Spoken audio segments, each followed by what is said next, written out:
Pencurian sepeda motor di Palembang terus terjadi dan terekam kamera pengawas. Sepeda motor milik Herwinsyah yang diparkir di perumahan Green Sukosari Indah, Kelurahan Bukit Baru, Kecamatan Ilir Barat 1, menjadi sasaran pelaku.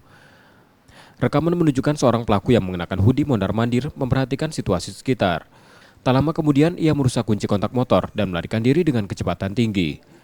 Herwinsyah menceritakan, saat peristiwa terjadi ia sedang berada di dalam rumahnya dan sempat mendengar suara sebelum sepeda motor raib. Sepeda motor tersebut diparkir dalam kondisi terkunci stang, namun sayangnya tidak dilengkapi dengan kunci pengaman tambahan.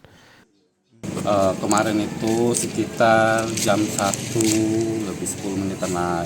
Kalau posisinya di depan rumah kehilangan motornya, saya lagi main sama anak saya di kamar, istri saya lagi makan di belakang.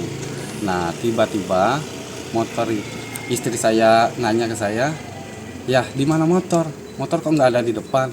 Nah langsung saya taruh anak ke dalam kamar, saya lari, motor itu sudah suara motor secepat kilat itu. Pencurian ini telah dilaporkan ke Polsek Ilir Barat 1 Palembang untuk segera ditindaklanjuti. Rizky Oktora, Muklas Diferensial, Kompas TV, Palembang, Sumatera Selatan.